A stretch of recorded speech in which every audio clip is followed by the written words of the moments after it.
Rolling. Hey. Boy, knock that rust off. All right. Hey, ladies and gentlemen, welcome back to Comedy Trap House News. It's your boy Marvin Telp. Our first opening story today is Comedy Trap House News is back after a 3-week hiatus. Emmanuel wanted to be a fucking globetrotter and travel the world, and so you ain't have no news. But now we're back. The FDA just issued a warning about not cooking your chicken in Nyquil. And I know this is the dumbest shit you've ever heard, but apparently it is a new TikTok trend called Sleepy Chicken.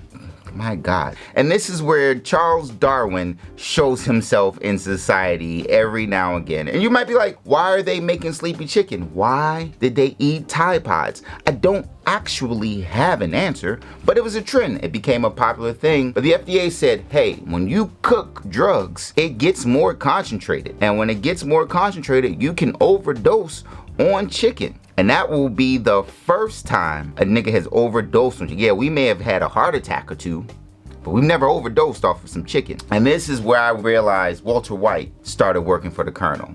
And so the next season of Clucking Bad is going to be phenomenal. And speaking of next episodes, this will be the last episode of Pastor Whitehead on Comedy Trap House News. I cannot stand this nigga.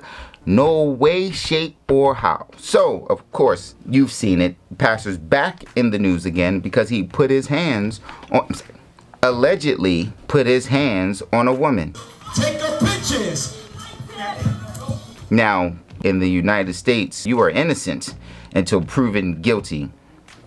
So ignore the video.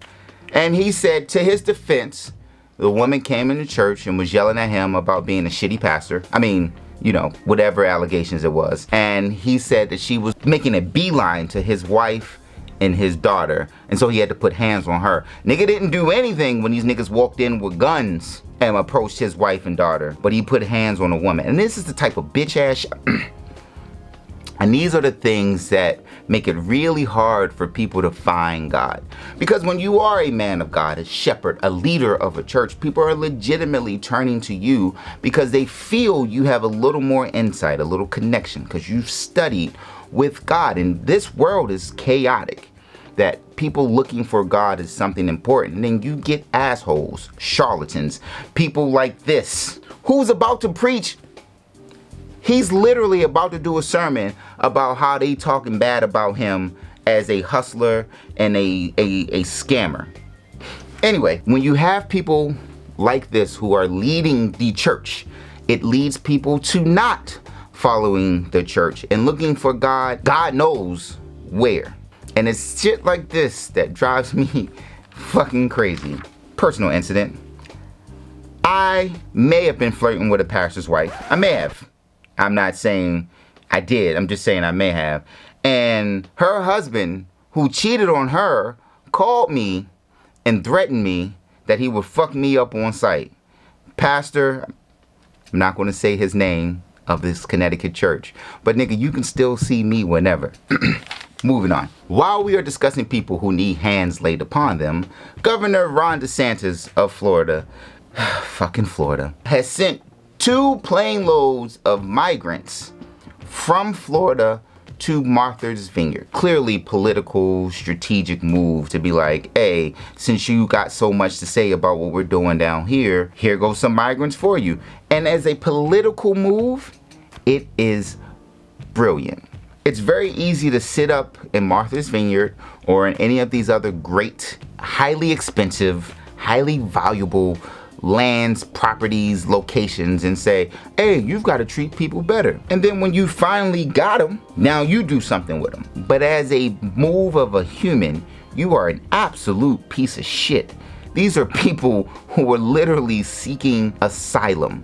They are coming to the United States because we all know life down there looks like shit. Have you ever been to Colombia, like outside in the city in Colombia? Nigga, I have, and it is, I understand why people are coming to the north looking for assistance. To use them as political pawns makes you a piece of shit. And this is one of the issues with the Republican Party in general, is we just have to question humanity. hey, you better have this baby, but once the baby's here, good fucking luck. And not to be outdone, Governor Abbott of Texas decided to send 2 busloads of migrants to the vice president's house. And I'm sure that has to be illegal somewhere, but 2 busloads to the president's house, and he said it's part of his program. And the program that he has been enacting in Texas is they put migrants on a bus and they send them somewhere. We have no idea where, because they don't know where they're sending them. Greyhound's never been this busy, so this has got to be great for them. But outside of that, this is trash. And this is one of those things where at least the Department of Justice is now investigating whether or not these are crimes, because these 2 dudes should not be in power. They should be in prison. Speaking of prison, Anez Syed of Serial fame has now been officially released from prison 23 years later. And that is amazing. Now, if you know the Serial podcast, it is the greatest podcast. It is the 2nd greatest podcast to ever make podcastdom, because here at Comedy Trap House, we have our own, which is way better than Serial. Now, if you've listened to Serial, if you listen to the episodes in the podcast, you know about episode 2. You're going, how is this dude in prison? Episode 3, you're like, how is he not free? And every time you listen, it was just this overwhelming evidence about, hey, this guy shouldn't be in jail. Because if you're in jail for life, it's because a group of your peers found without any doubt that your ass should be in jail. Now, we know our criminal justice system is not that good, but this is what it is. And so Serial was released 14 years ago. Barack Obama was still president, and we still thought we might get reverse slavery at this point. I'm not saying we were looking forward to it, I'm just saying there was a possibility. And it took 14 years for his charges to be thrown out. 14. And that just shows you our criminal justice system has major flaws. One, the speed of which the criminal justice system moves, because my God, it moves slow. And one of the other issues with our criminal justice system is because it moves slow, something like cash bail becomes a problem. And you might be saying, what's wrong with cash bail? If you do something wrong, you should have to bail yourself out. Well, cash bail is a system that is designed to pick specifically on your lower income people, who are also the people who are most likely to commit these crimes.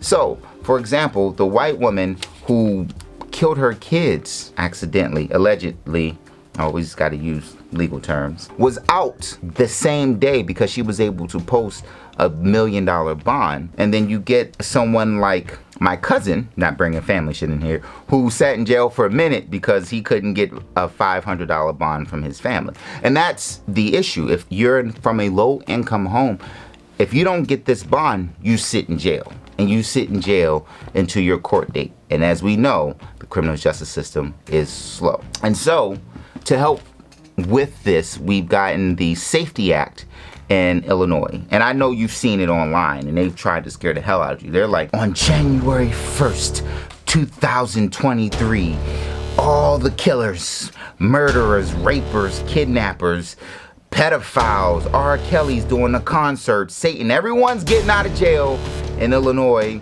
and it's going to be mayhem. It's the purge. And it is not true. It is a scare tactic from the right. And we all saw scare tactics. It was good for about a season, maybe a season and 3 episodes. And the issue is, people who are arrested in the midst of crimes will still be held and detained.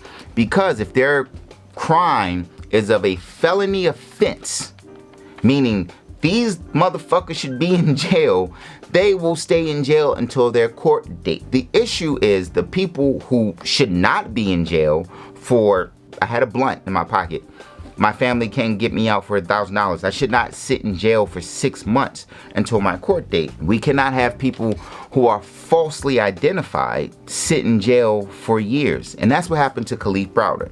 And if you know the Khalif Browder story, it's a tragic story. But what happened was this young man was out with his cousin or his brother. I'm not really sure which one it was, but he was out with a friend.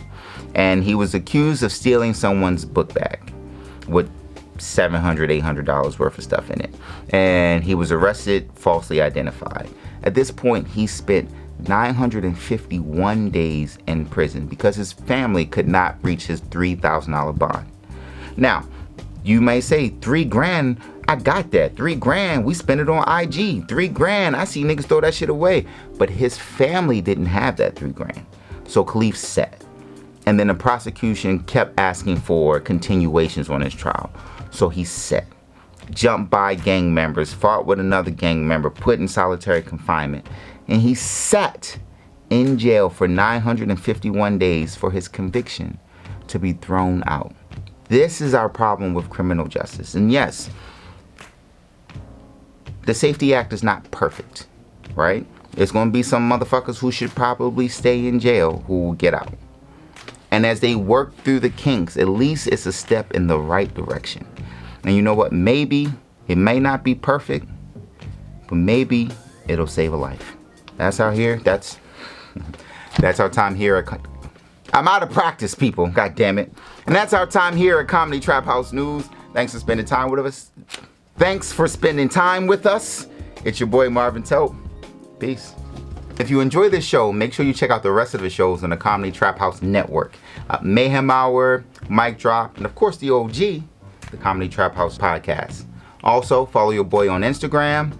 And again, if you like all things nerdom, anime, Marvel, MCU, etc., follow us at the Coolest Nerds You've Ever Met podcast. Thanks for spending time with us at Comedy Trap House News. It's your boy Marvin Telp. See you when we see you.